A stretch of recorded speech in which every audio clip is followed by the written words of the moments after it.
One thing is that when they spread those mindset and beliefs, you often find yourself trying hard not to believe with them, not to accept it, not to start nurturing the same mindset with them, because it is something that is continuous.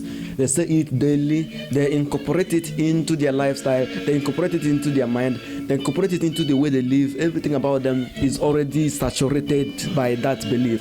They don't have to necessarily agree with you that it is right or wrong, but they must be doing it.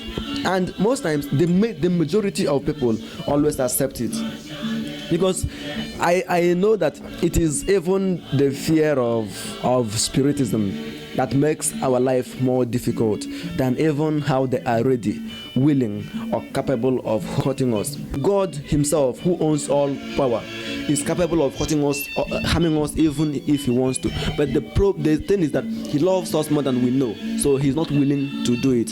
The Satan, he has the will, he is ready to hurt us, he is willing to hurt us, but he's not capable of doing it except he was given power to do it by God. So nothing can happen, nothing he can do without the permission of God or knowledge of God. So you now have to balance those things, and then you understand that man even has the tendency of hurting himself more with his own belief on spirituality than even what can be done by those in the other side of existence.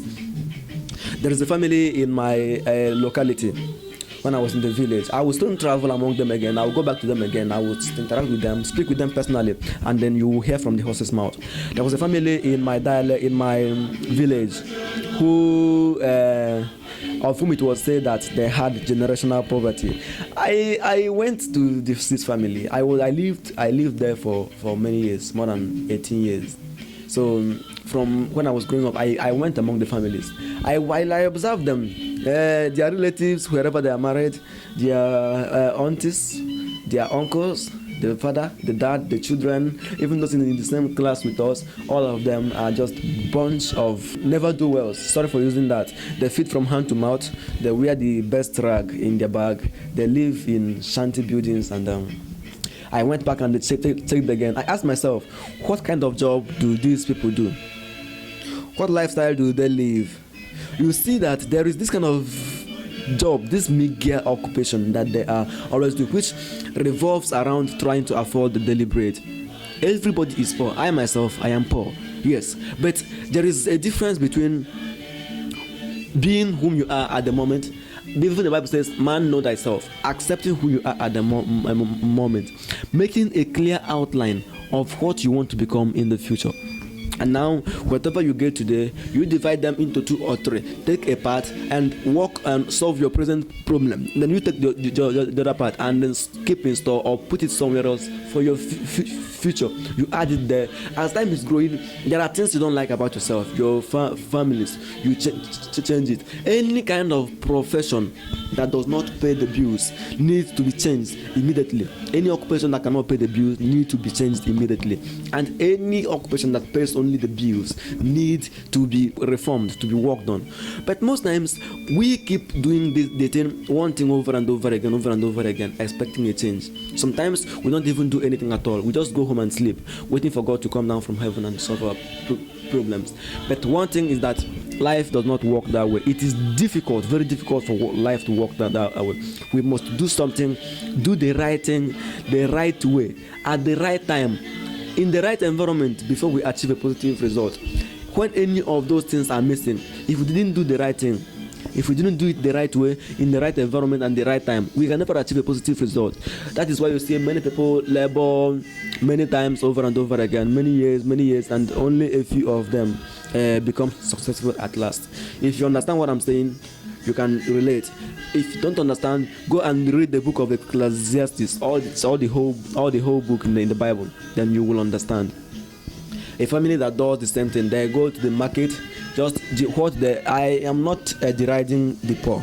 I'm not deriding the poor, but you know that there is more to life than just sitting one place and repeating one thing over and over again. You have accepted the fact that your family members, your tribe, your genealogy has been cursed with extreme poverty. Even no matter how much you work, no matter how you strive, you are still going to be poor.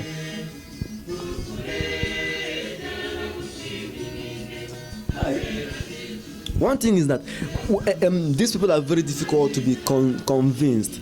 We had one of them with us in elementary 4. She stopped at elementary 4. She has been in elementary 4 for more than 5 years. Even we came to them. When we came to them, we passed her in the same class and went to elementary 5. So after we left, she said she's not going to do it again. She left, and then she went away and started doing one of those mega jobs in the village, in her home.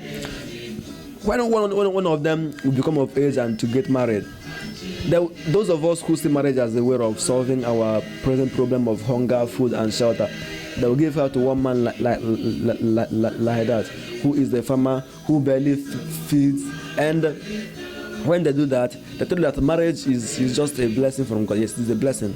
Have children. You must not acquire all the wealth on earth before you become successful. Now, they start making a living, they start living, and before you know it, the first child, the second child, the fourth child, the fifth child, sixth, seventh, eighth, sometimes up to the ninth. They have this population, and to feed them becomes another problem. The family she came from are poor. The one she has created are still poor.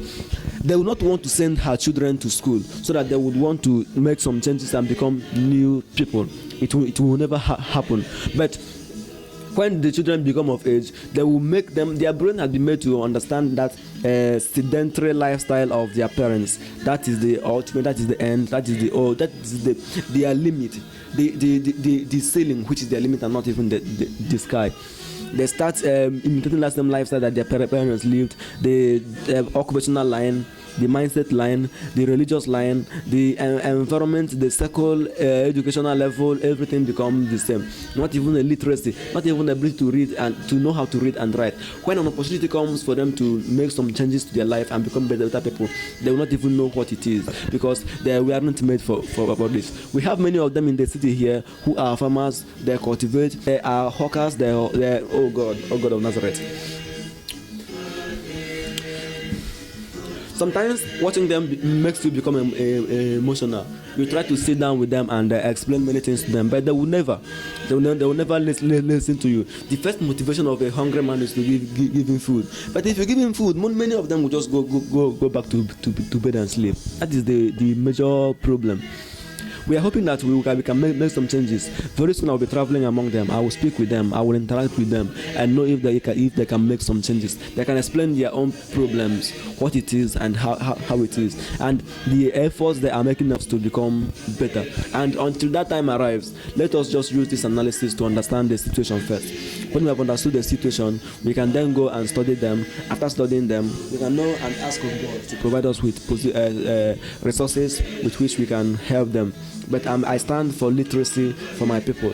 Once they can be able to read and write, at least they will be able to read and understand that the life they are living are not what it is. There is the mindset I had when I was in the village that is no longer in me now, because I left them and went to a new environment, and then I knew that there are things, some lifestyle that we are living, I accepted as what is right and what is good.